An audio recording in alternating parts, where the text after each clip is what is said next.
Welcome. How's everybody doing?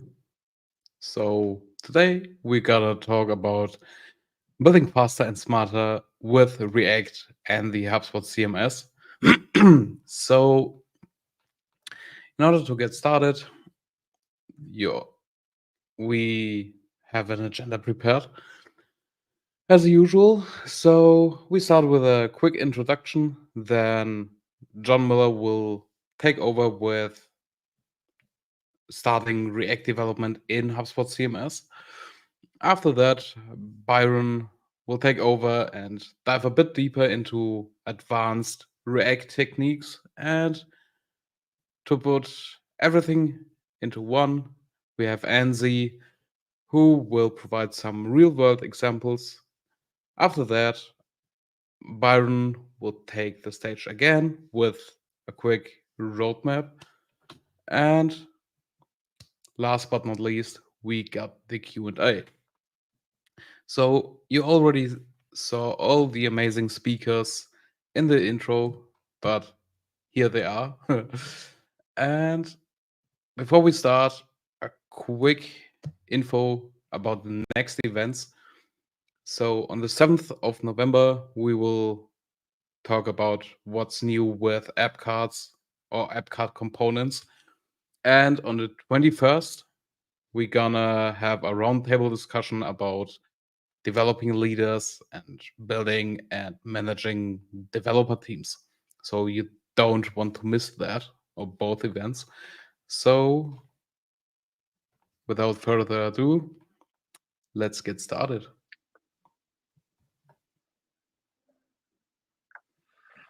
Hello, everybody. My name is John. I'm an engineer here at HubSpot working on the CMS React platform, and today we are going to be talking about JSX.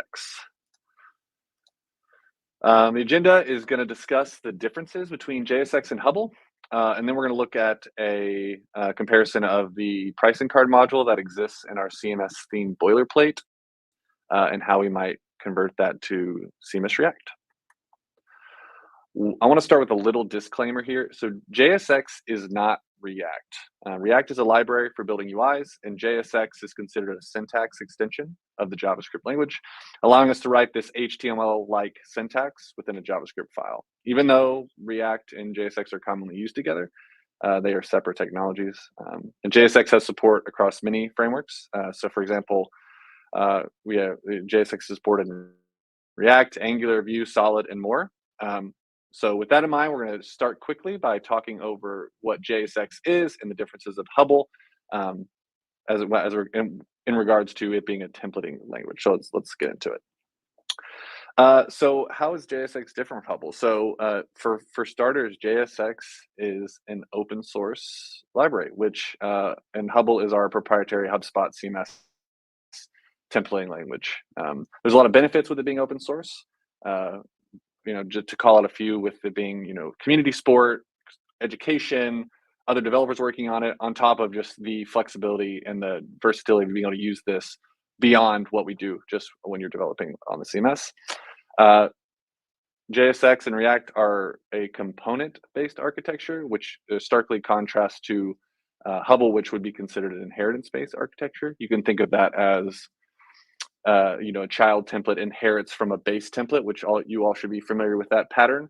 The component paradigm encourages developers to write reusable, self-contained components that encapsulate both your layout and your behavior, which is a big difference from the Hubble the inheritance-based paradigm.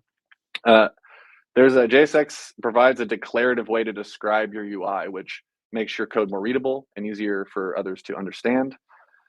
Similar to Hubble, CMS React defaults to server-side rendering, so your static HTML is getting rendered on the server. That's the same in both scenarios. But with React and JSX, you have more logical pathways to adding that interactivity to your pages client side. And the big win here is you're writing the same language, both client and server. So it's JavaScript everywhere. You only need to worry about JavaScript, which is a pretty powerful tool.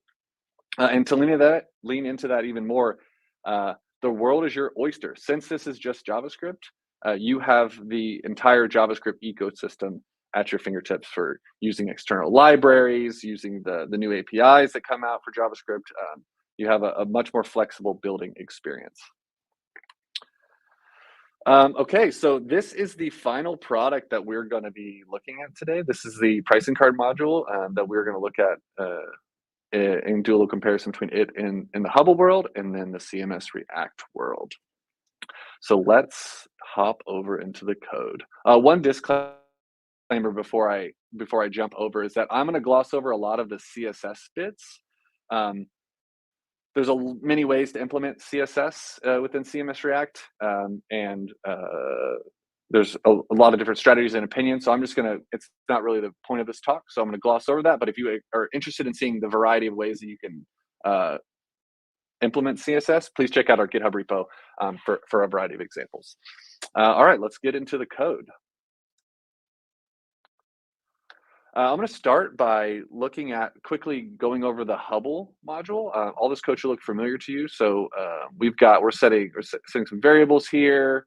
We're conditionally appending these with some different strings at the end. We've got some CSS that we're scoping to this module in particular, and then our markup here. So all this should look very familiar. We're conditionally rendering things. There's some Hubble filters that are being at play here. We're looping over some data, all the things you expect and you're used to within the Hubble space. And then down here at the bottom, we've got some client-side JavaScript that we're injecting onto the page here. So this is the existing module. So let's start digging into what that might look like in the CMS React world. So let's look. So in the CMS React world, we have the same concepts that you would expect in Hubble or within the CMS, right? You've got fields, you've got meta information, and then you have your markup within that scope of that module. So in the CMS React world, we've got our export component, which you can liken to the module HTML file within a module in the Hubble space. Fields JSON is same as this export of fields. And then we have our meta JSON, which is this same export. So instead of two JSON files and HTML file, we've got 3 exports from our index file here, which is how we are getting that data in the right spots to run these modules and have them work the same as you expect. Let's dig into the fields JSX for a second. So as you all are familiar, fields JSON is how we currently describe the fields that the marketer will interact with in the page editor within HubSpot. And this is the CMS React way, the JSX way to do the same exact things. So we have all the same support for all the field types that you would expect. We just do them in a different way. So you can see we have all of our fields here. And as I scroll down, we'll show some style fields right here. So all these are our style fields that would show up in the style tab in the page editor. Now, since we're using JSX, this is I want to do a little bit of refactoring here because I think this is kind of muddying up this file. I'd like to pull these off into their own file. So I'm actually going to grab these style fields here, and then I'm going to create a new file called style fields. And then I'm going to bring that over here.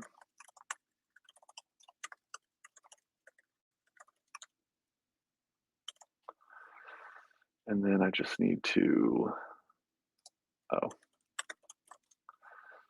then I need to import all of the things that I just removed from our fields.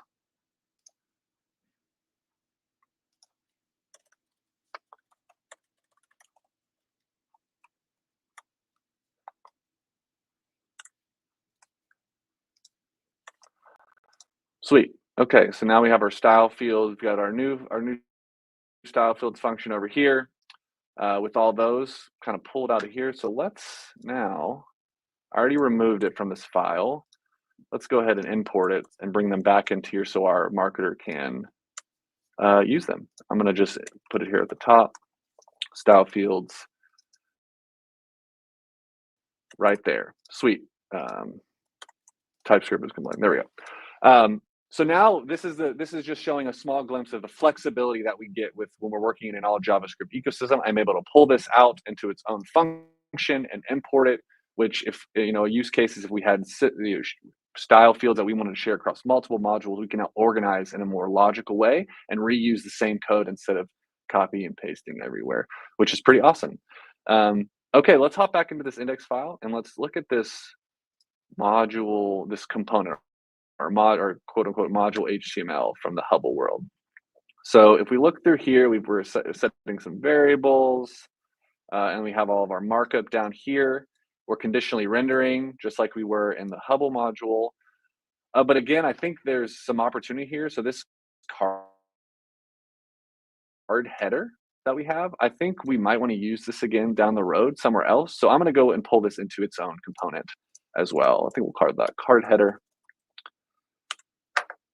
And then I'll hop over here and I'm going to bring all this over. And I'm going to create my card header. So I'm going to do the same thing I just did, except now we're going to be pulling in some props. Let me return this stuff. I don't need that or that right now. Import our rich text component. Okay, so now the style fields was a simple example, but it doesn't take any arguments. So we're actually taking props here. So I'm gonna pull in the props that we need, because if we don't have tier or description available, if the marketer does not set them, we need to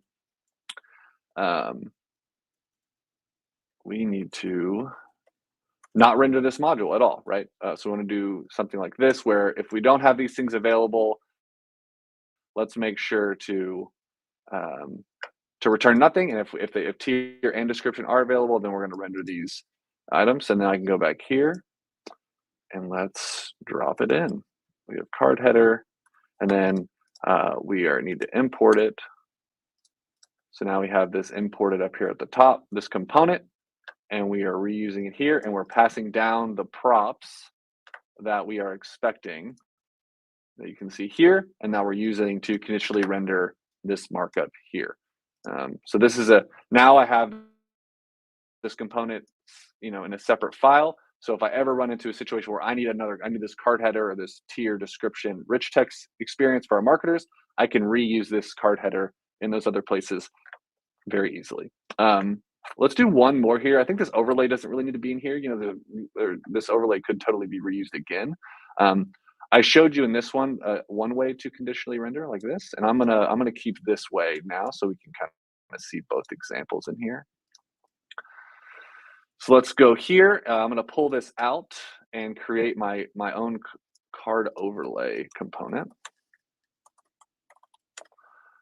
Kind of the same deal. We're gonna do a function here called card overlay. And I'm gonna return this information, this markup here. We're missing a few of our variables that were set at the top. So let me go up here. We've got these 3 set here. I'm gonna bring these back over into the card overlay. And then I also need to import our close icon, which is an SVG. It's a component that we're importing over here. So I'll just show you that real quick. This is another good example of being able to reuse a component. So I just have this simple X icon that shows up in the iframe that pops up when you click that button in the pricing card module that I'm importing into my overlay, so that it's there. So you're just able to click out and close that overlay when they want. Okay, this is looking good. TypeScript's mad for a second. And then let's go ahead and import this back into our file. Great. So now this file looks much more manageable. We've given ourselves some more flexibility with our card header and our overlay being in separate files. If we see, is this running? Let's hop over here, and it is broken, as most things are. Oh, the choice field is not showing up. There we go. This should be happy now. Great. So now we have our module rendering locally. Everything is happy. It's looking how it's supposed to in the local environment. Great. There's a couple more things I want to do. If you look over here, like this dollar amount here isn't showing the currency, so or the USD or whatever the right currency is for this module. So the normal way to do this in Hubble would be to have the marketer put it in. They can go into the fields and then add their $sign in as a text string next to the number they put. But I think it would probably be cool, since we're working in JavaScript, we might as well just import a library to handle that for us, so the marketer doesn't have to worry about it. So I am going to import a library. Let me turn this off for a second and do this. I'm going to import a library called currency JS, which will handle some of this for us. And we're going to hop over into the card body, which is here. So card body, let me close this out for a second. So we've imported our package, but let's go and look at this a little bit. So card body is the middle part of that component. We have a few components that are nested within that component. Another call out to why the component architecture is so great. So we have these three components that are living here. I have them in the same file for now. That is totally something you can do, but you can also move them into a separate file. Just for demonstration purposes, I kept them in here. So we scroll down to where this price is. So we have this here. This is where our price is being rendered. And again, this is just a string, a text field that the marketer is putting in, or a number field that the marketer is putting in a value. So we want to go ahead and like auto format it for them. So that we've already installed our package. So let's import currency from currency.js. And then I want to use this down here. I'm going to create a variable for this called formatted price. And this is how we would call we call this format method from currency, and we pass in the price variable, and that should work. And then, so that's running. Let me run the dev server again and see if that's working as expected. Hop over here. Great. And now we have our currency, our dollar, our USD $sign being added. So we're good to go. Now the marketer does not have to worry about it. Okay, so now we have pretty much, I think our component's in a pretty good shape, right? We've got this organization here. We've got our library handling the formatting. So our marketer is happy.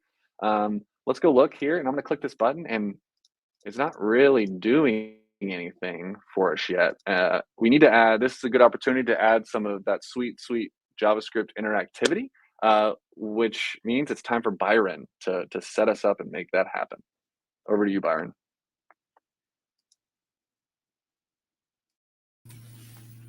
Hello, thank you, John, for all of that. Yeah, it's a perfect segue to talk about how in CMS React we add interactivity to our websites, our front-end implementations. So yeah, backing up a little bit, we're going to talk about some of the more advanced topics in CMS React, this concept of islands, and then getting into some data fetching concepts.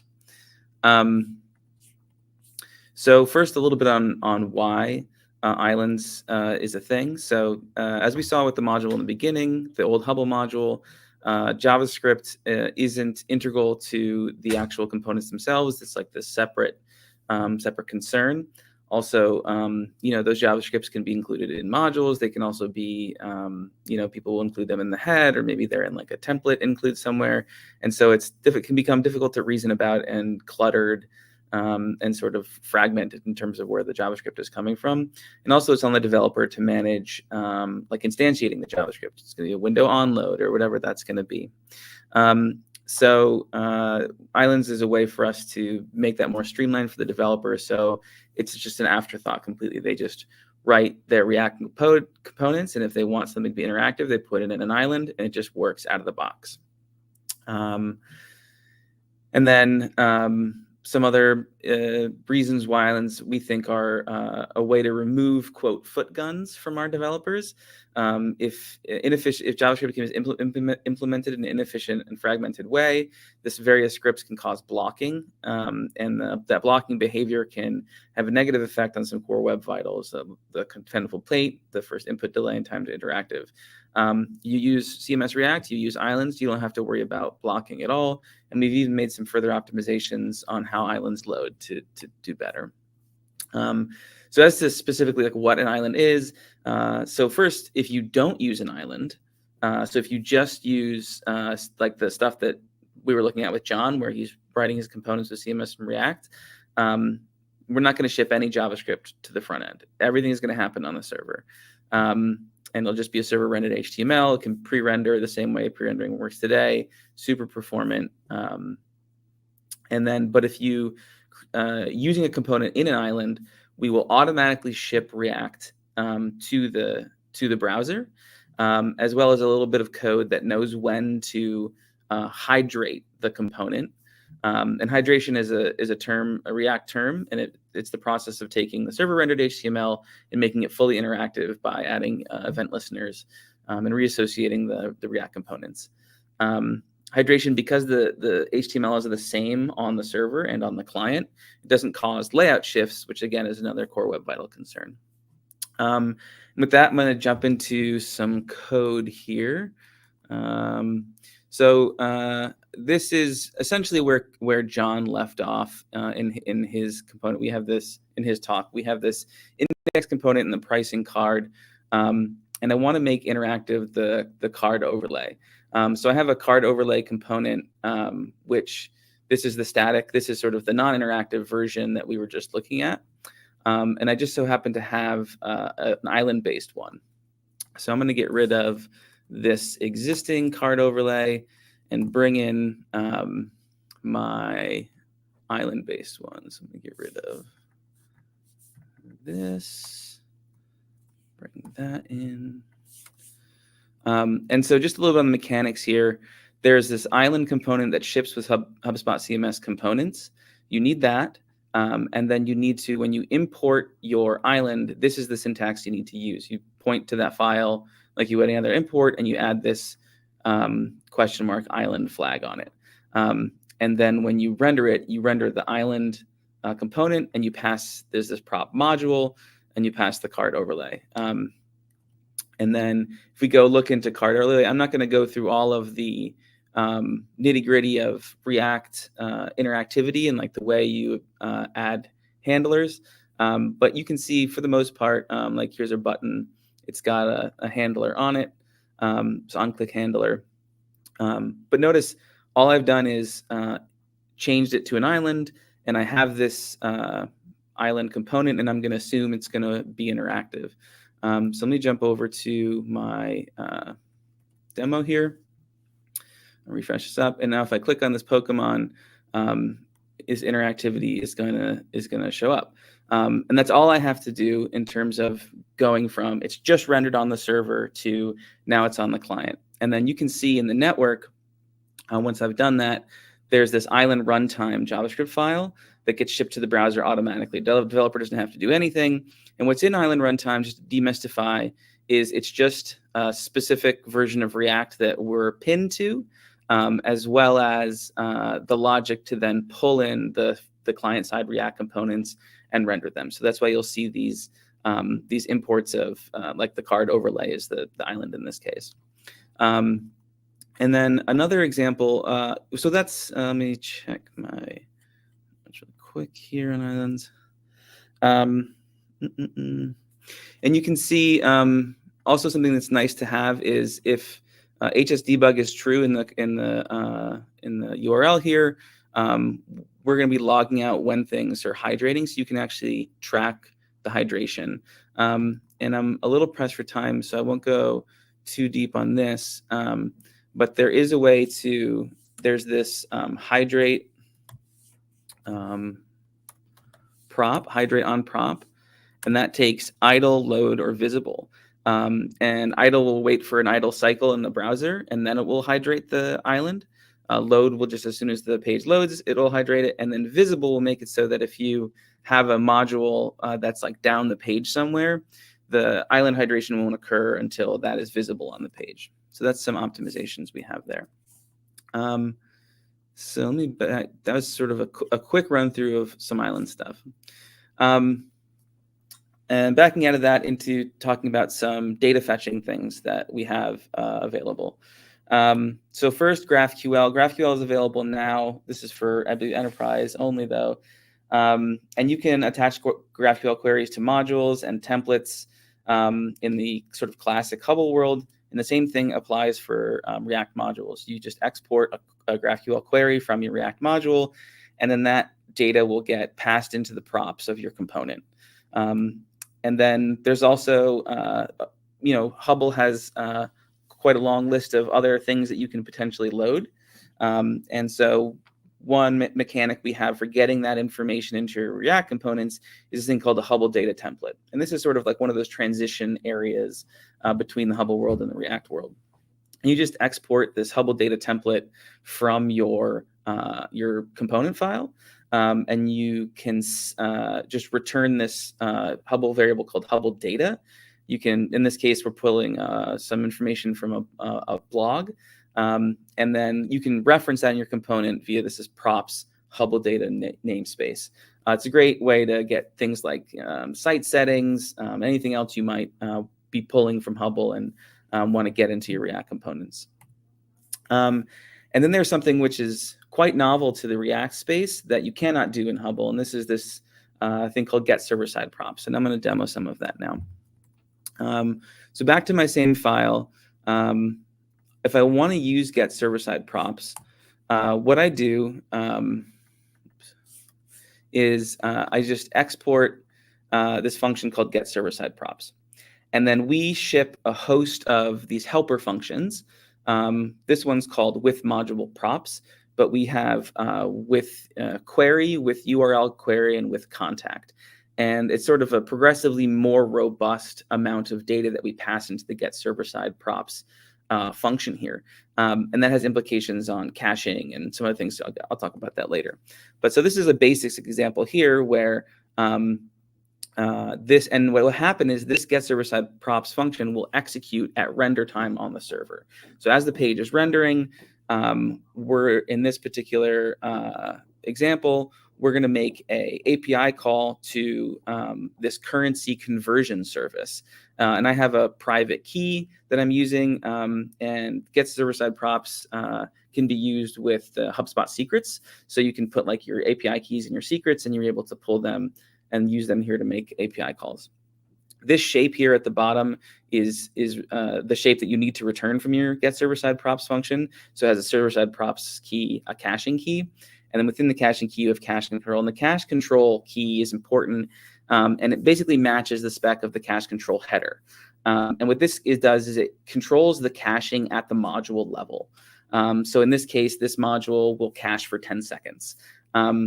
This also will cache based on the module props that are passed. So if you go to your page editor and you change some of the field values, that cache will become invalidated, and there's sort of like a new caching key based on like your module props.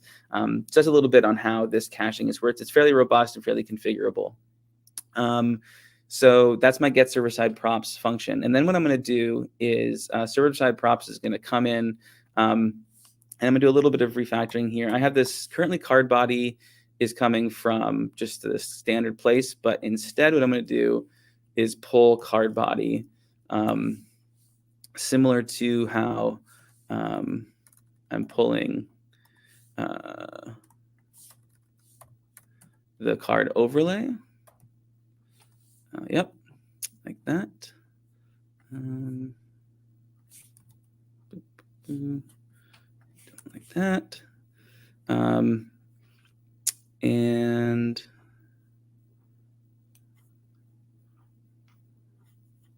wait a minute. Live demo, folks. Oh, that's right. Okay, yeah, we're going to pass this into card body. And then inside of card body, sorry, I have my island in my wrong place. I have a different island in here, and that island is this price display. And I'll show you what I'm going to do with that. I'm going to import a price display island and get rid of this inline price display function that I had, and then render price display as an island. And I have my my price display island already set up here. And what it's doing is, remember, at server render time, I've made this call to get exchange rate information. And so what I'm doing now is I'm changing my module to have a little selector that'll be able to, you can change the specific currency that you want, and it'll just do the currency conversion for you on the fly here. So let's see here. Pricing card.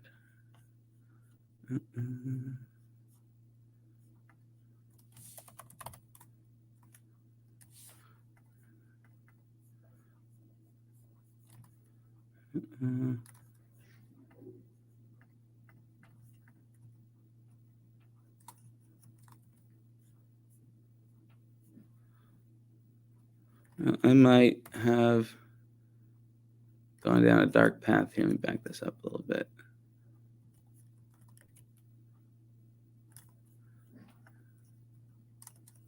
Oops.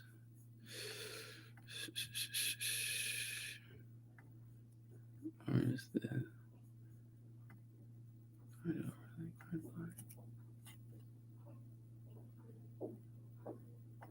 I think, for the interest of time, I'm going to jump here, and it's a bummer. I'll see if I can get this hooked up. So on the other side of Ans's presentation, we can just take a quick look at this. So I'm going to leave it at that. But essentially, what this was going to be able to do is have this price display, this currency changer, and that will just update it real time based on that API exchange call that we made.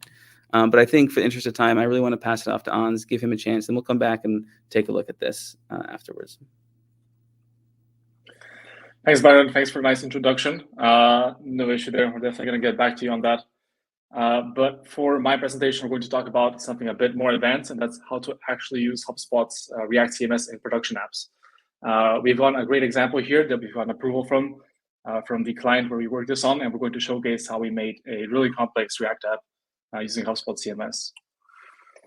So what HubSpot React really allows us to do compared to Hubble is a couple of things, and most of them have been mentioned by Byron, but I really want to quickly go over what makes sense for us at least. Now, the first one is definitely to build dynamic data-driven components that have really flexible schema definitions, seamless server-side rendering with islands, and then, of course, server-side data fetching with the GetServerSideProps. We can create interactive user experiences, and then we can also leverage HubSpot's backend for solutions like Auth, and then integrate smoothly with the content management and CRM data, which is the nice part that Hubble already offers. So what are we going to do in our specific application? So the major point that we're going to go across is using UI extensions as custom React CMS fields, using third-party APIs in the GetServerSideProps function, using CRM data for dynamic content, so dynamic pages, and then ultimately we're going to be building membership page models. So here's a quick demo of what we're going to be building. This is the end product as it looks, and it might help you to see what we're building just to see the end result first. So to glaze over, the client is a builder. They have a lot of designs that they want to showcase, and they want to create an interactive module on the front end that lets users configure designs, configure floor plans, interact with them, save them, print them, and so on. So this is all their designs on the front end. We can click into individual ones and view elevations, and then we're on to the actual design configurator. Keep in mind, this is all in HubSpot, and everything is made editable by the user. You'll see that some modules, some options even get locked. They have relations. Not all the options are available with every option, so we need to also have some field level hooks in place, and we're going to go over all this in this demo. So there's one major issue here that perhaps HubSpot CMS can solve. And for us, that was building data that isn't linear. So you'll see that in most CMSs, the actual issue is that CMS data tends to be linear. Field 1 is always standalone, and so is going to be field 3. We have a couple of nice primitives, such as strings, booleans, enumerations. But end of the day, it's very hard to create field level validation, especially when we have fields that depend on each other.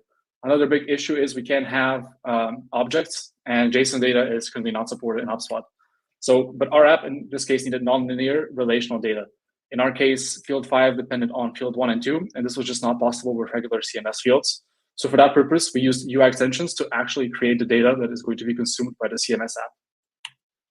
This is how that looks when it comes to the actual CRM view. You'll see that we have a nice UI extension on a custom object where the user can configure specific elevations, specific floors, and then specific options within them. All this is made fully custom, and we're going to quickly go over the UI extension as well.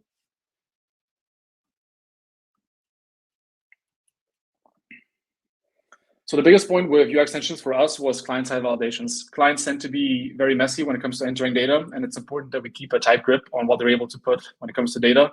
So for that purpose, we have some predefined drop-down options, field-level hooks, and then also collection-level hooks, which just means hooks on events like the save event. This is how it looks on the front end. So we give a user a quick drop-down to choose which specific community and home they want to integrate with. And afterwards, this is how this looks in the actual code. So it's a very simple fetch communities function that runs our serverless function and gets us all the available communities and populates the state. We're going to go in a bit more detail as well at the end of it. This is what was viewable in the video, but to give you a quick look on it as well, this is how it looks at the end. You can pretty much choose what you want in terms of elevations, in terms of your floors, and then in terms of your options. This look is a bit different than what was in the video, as it's an older version. But essentially, UX extensions allow us to do very, very complex data. And at the end, the goal is to get something like this.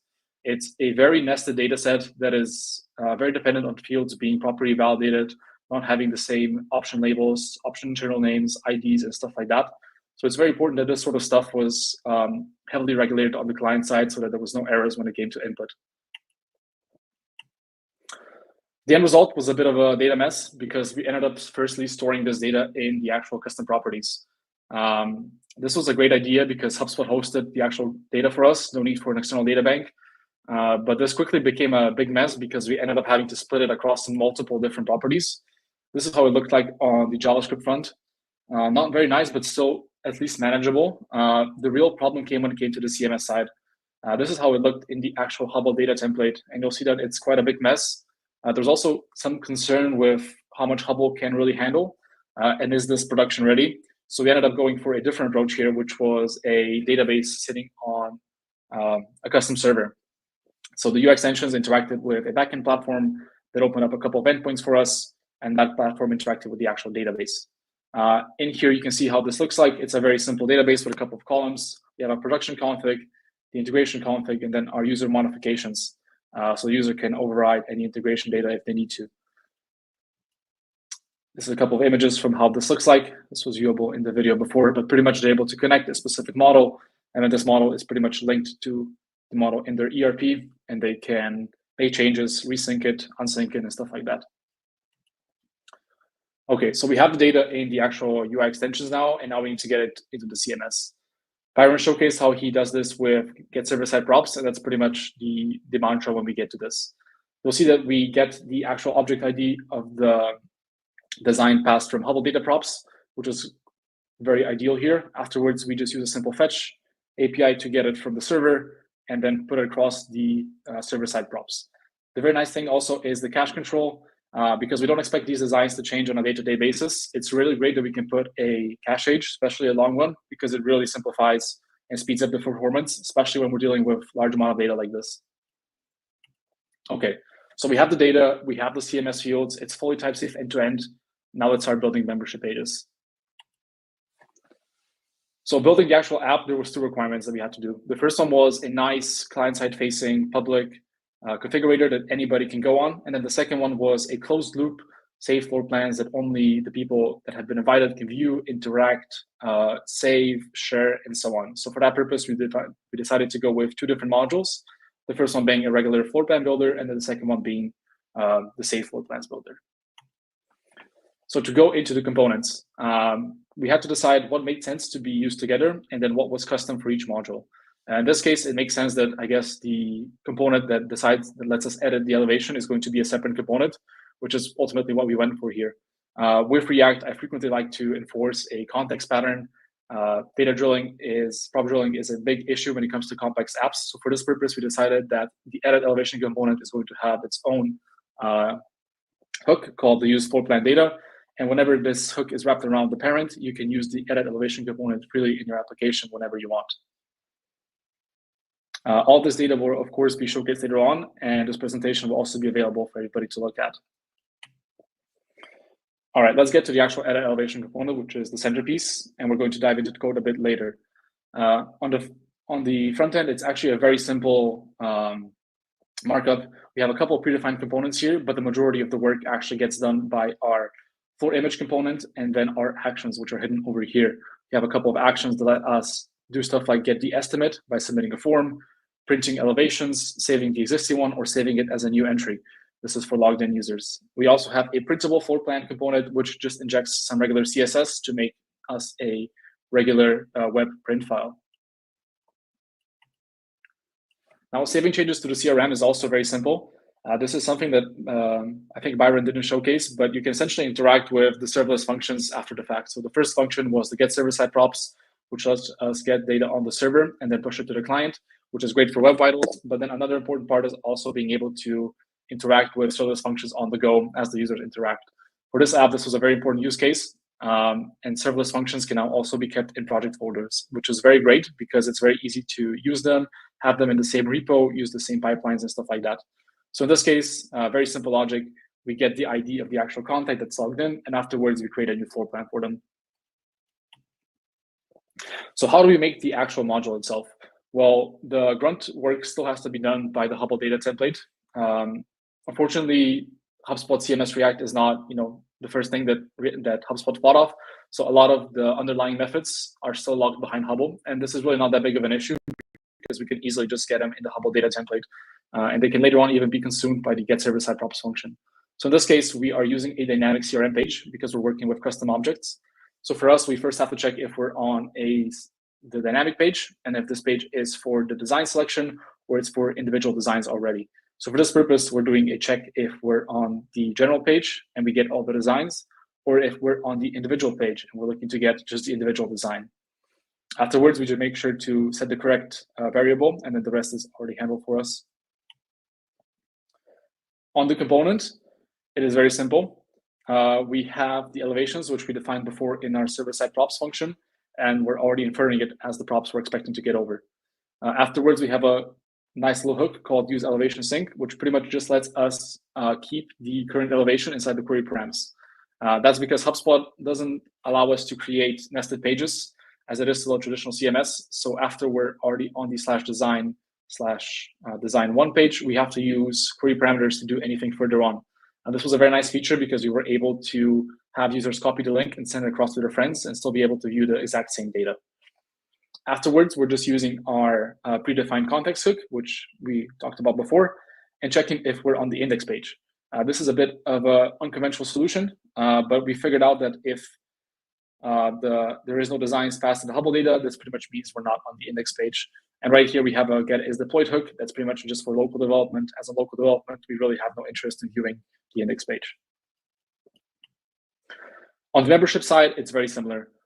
So the membership function has a very similar pattern. The only real difference is that we really need to make sure that we have the logged in user here and that we're also getting all the saved homes the user has. Since the custom homes are a custom object, so are the saved homes. Pretty much we know a user owns a home if it's associated to them. And afterwards, we just fetch it with regular Hubble functions. In theory, we could also do this one with the GetServerSideProps, but we just decided it was a bit easier to stay with Hubble here and then pass it along. In the Save Floor Plan Builder component, it is very similar stuff. We're using the same context hook that we have right here, inferring the data as it comes. And afterwards, we're plopping in the same components for editing the actual elevation. Then we have another component for actually checking over all of our saved floor plans. And that's pretty much it for the high-level view. Now we're going to be taking a look into how the app looks like and how we've actually managed to approach this. This is the app as it stands right now. So a lot of it you've already seen in the presentation, but to quickly go over it, I like to enforce a pattern where the index is just for data fetching and defining the general stuff like the metadata and the fields, and then the rest of the stuff lives separately. I think I saw this in Brian's file as well, Byron's file. So for us, this usually means that we defiled a root level island because this is a fully client-side application for us. And afterwards, our floor plan builder lives in here. You will see that we're using this really nice use elevation sync hook, and I just quickly want to go over how that looks. But essentially, all we need to make sure is that we're getting the query parameters, checking if it's initial rendered to stop any potential loops from happening, and afterwards, we're also pushing all this data into the history state so the users can go back and aren't met with countless cycles of being pushed into existing elevations. The most important part of the actual application for us is the edit elevation component. This one was a bit tricky to make, especially because the data was very complicated and hard to deal with, and we're going to go over it. You'll see that we've put a nice console log in here. This is just for showing what the data actually looks like. And if we go to the client, we'll quickly go over how this looks in the front end. So I did a nice console log out here, and you can see that we're currently sitting in the Sorrento design in elevation 4, and this is our console log. We have our data in here, and I usually always like to view the stuff in Chrome as it visualizes the data pretty nice. So we'll go over one of the floors, and let's say we're going to go with the first floor, as it looks relatively nice. Of course, the React re-render, and there we go. We have our option menus right here, and this is what is rendered on the left side here, and then we have our images. What is detrimental to, really important to realize here, is that actually one image isn't always assigned to one option. As if we select the garage 2, perhaps the dining room is no longer an option, or perhaps the dining room might look a bit different if we're using garage 4 or if we're using garage 2. For that reason, each image has its own condition, and this is something that we get passed along from the actual ERP. The conditions look like a very similar, very simple English readable logic, so it's using and, or, and not statements. And based off that, we can pretty much configure the rest ourselves in React code. If we go back to the tab, you can see that in here, we're firstly finding the floor, and then we're finding the selected floor the user is currently on. Afterwards, we're creating another hook called use active options IDs, which pretty much just stores the options we currently have selected in an array so that we can use it later on. And afterwards, we're filtering out only the web-enabled option. As you could see, as you probably saw in the UI extension before, we're allowing the users to disable some options temporarily. The main part of the code is actually the toggle option button and toggle option function, which is extremely complex and really hard to go over here. But it's a plethora of choices that pretty much takes in account all of the different parameters the client wanted here to see how each fields are dependent on one another and which fields are showcased in which example, which is why this is a bit hard to go over, but we're going to focus on the other stuff, which is showing the actual images. So we have this floor image component that you saw in the previous example on the image. And essentially in here, we have this really nice helper function wrapped in a use callback hook that is going to take that expression and evaluate it continuously until it evaluates all the expressions individually. So we're doing a quick regex match, which of course we had with the help of AI. And afterwards, we're pretty much checking each expression based on what it is. If it's an or expression, if it's an and expression, or a non expression, we're continuously looping over this function until we pretty much get a final statement, which we evaluate down here. We check what the option key is and what the option value is, and then we're evaluating that against the current option IDs. Afterwards, we're running this should display image function through every image on each re-render, and at the end, we're left with a very nice application that pretty much does all this for us. So you'll see here, if we select the morning room, this will change it on the first floor. It will change it on the basement. There we go. And if we unselect it, it will also, let's say, remove it on the basement.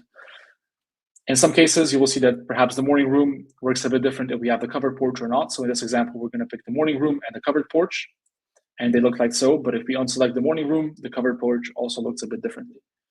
This is all thanks to our engine here that is going to recursively check on each re-render every expression for every image. At the end, we also have some functions so the user can interact with the floor plan. The most important one for us was the get estimate form. A lot of clients really want to know how much a building costs, especially when there's no prices displayed.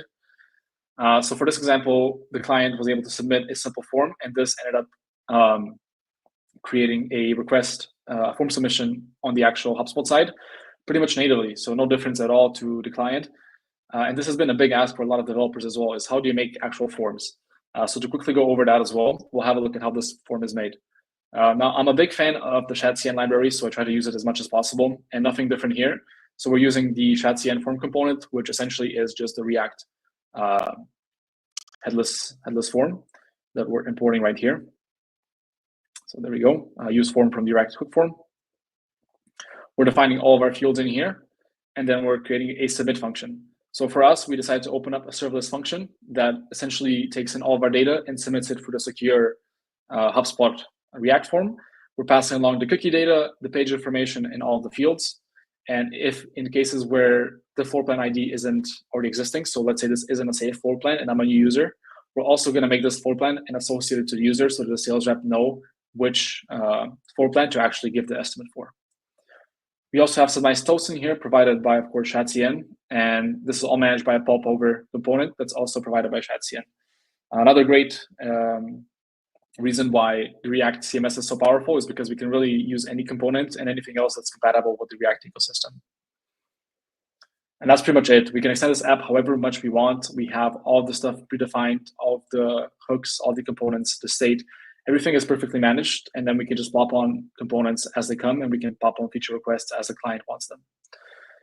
That's pretty much it from my side. Popping it back to Brian for a final closing arguments, so he can give you some more details about what HubSpot React really is going to have to offer in the future.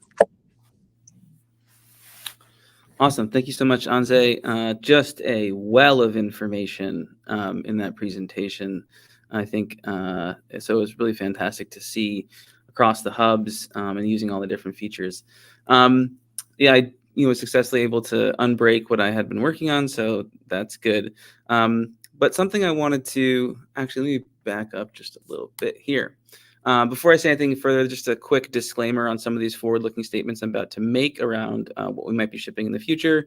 The short of it is everything I'm about to say hopefully will happen, but no in-stone promises. So something that was happening while I was doing my demo is that we had shipped the CMS dev server and the CMS React stuff.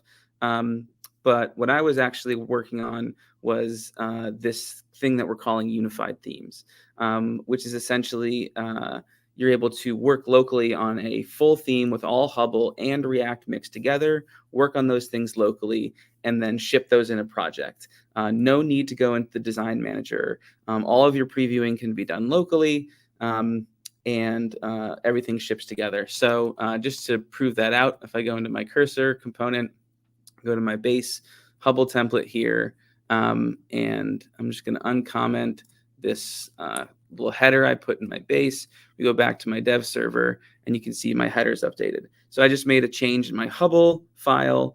That's along with my React files. I'm able to see those things locally. And just to prove even further what's going on, I can go ahead and I can deploy this to production. And so I can make all of my changes locally, preview everything locally, and then ship one atomic change that's going to do a build and ship that to production. So while that's going on, in the interest of time, other things we're looking to is to just, the current dev server is relatively bare bones. Here it's showing, in the new unified world, not only can you look at your modules, but you can also look at your Hubble templates and any other Hubble modules that you have. So this is a dev server improvement that's going to be happening. And we're workshopping right now a whole host of improvements we're going to be making to the dev server to make this really your CMS developer home. Listing out your projects, being able to search for different modules, seeing dependence of modules, so what pages are using them, being able to preview from those things. These are all things that we're working on currently. Just to check back in my build, looks like it was successful. So if I go ahead and check this out, not in my local host anymore, I can see that all my changes went ahead and made it production. Also, my friendly little converter here is working. So that's some on the dev server improvements. And last but not least, just want to something that we're really excited to be shipping very soon is what we're calling modules and partials. So essentially, the one larger size building block in the React world. You'll be able to have, you will be shipping D&D React tags. So you can essentially not entirely a React template, but maybe a little bit smaller than that. But you can, create those, this thing called a React partial. You can use D&D areas. You can put modules inside of that. Much more powerful in terms of expanding the surface area of what you can do with CMS React. And with that, there's only a few minutes left, but I want to offer some time for Q&A. So I'm all set on my side. Well, thanks everyone for the amazing input and demonstrations. We do have a few questions available. I think we should start with the most important one, and that is, what is your favorite Pokemon? And I think that's one for everyone here. Oh, I put in the Slack, it's the Clefairy. That's a great answer. They just make me happy. I don't know. I think I'm a bit basic, but for me, it has to be Charizard. It just looks so cool, man. That's definitely a classic. How about you, John? Jigglypuff all day. Jigglypuff, yeah, great answer. Cool. Okay, a lot of the questions came up during your demo, Enze. I think the first question that we have from Mark is regarding how the output was saved. However, you answered that already during your demo. The second question that was a follow-up question was if a custom object could have solved your use case for using a off-platform database, and if a custom object could have solved that for you by using that instead. Is it something you thought of? Yeah, so for us, this actually is a custom object. So this client did have a design set as a custom object, and we could, in theory, we could store this in 100 different properties, and this would give us enough buffer to never worry about it. But when you think about it, is this really the right solution for us to go? We knew this client is going to have more work done. There's going to be more feature requests. We're going to need more extensibility. So at that time, a Postgres database really was the only solution for us to go. Perhaps something like a MongoDB would also not be bad, as this really isn't relational data. But we did think, we are using a custom object, and for us, it just wasn't enough in this case. There really is no other place to store this amount of data. Great answer. Another question that we have from Robert also during your demo is he was wondering if you somehow are tracking the configuration of the floor plans by using other HubSpot tools that are available in the CMS, like custom events. Is that something that you're doing? Great question. I really wanted to do this with custom events. At the time, this wasn't a client priority, fortunately, so we didn't get to it. I think it has been in the making, in the thought process. Custom events would have been a very cool thing to track client progress as they spec this out. A very good point. Another question by John. He was wondering if the popover that was available in the demo is using the HTML popover functionality. It's not. It was just too experimental at the time. I think the HTML popover is still even only under experimental flag for the Chrome tools. So the support for it is like, I think 2%. And ChatCM was a library we chose at the time. It's pretty much phenomenal. Nothing I have against it. We use every component that we have in this project with ChatCM. So it was the logical choice. Nice, nice. And final question for today from Astron. And I think this is coming from, because it was such an amazing demo and a lot of things were happening. How many people did it take to create this masterpiece? It was actually, it was mainly me, but at the end I did get some help from a colleague here that's also in chat. So big shout out to Killian. He did a good work on this as well. But it's not that big of a project when you think about it. It's just a lot of hours that take time. But I think a 1 to 2 man team can definitely achieve this if they put their heads to it. Insane, insane. Really good job. And that's a wrap for today. So thanks a lot for joining us and sharing that brilliant information. If you want to subscribe to the Developer Hub, hop over to events.hubspot.com/developer, and all the future events will be available there as well. Thanks a lot for joining and have a great day or evening.